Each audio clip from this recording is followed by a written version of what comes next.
Hello பிரைசலான். ஒரு நிமிஷத்தில் ஒரு வார்த்தையை நம்ம கவனிச்சிருவோமா?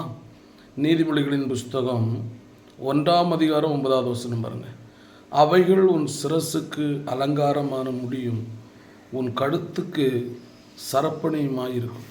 எவைகள் அப்படின்னா, தாய் தகப்பன் சொல்கிறாங்க பார்த்தீங்கன்னா, அந்த போதகங்கள். இவைகளை கேட்டிங்கன்னா அது உன் சிரசுக்கு அலங்காரமான முடி. சிரசு அப்படின்னாக்க உன்னை உயர்த்தும் அப்படின்னு சொல்லப்பட்டிருக்குது.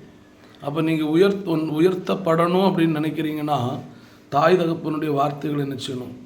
கேட்கணும். அதன்படி வாழ்ந்தீங்கன்னா நீங்கள் உயர்த்தப்படலாம். இப்போ நம்ம ஆண்டவரும் ஒரு தகப்பன் போதிக்கிறது போல், ஒரு தாய் போதிக்கிறது போல தான் நமக்கு போதிக்கிறாங்க. ரொம்ப அன்பாக பாசமாக ஒருத்தவங்களும் கெட்டு போகக்கூடாதுன்னு நினச்சி போதிக்கிறாங்க. அதனால் அந்த வார்த்தைகளை கேளுங்க, ஆண்டவருக்காக வாழுங்க. ஆண்டவர் உங்களை ஆசீர்வதிப்பாராக. ஆமென்.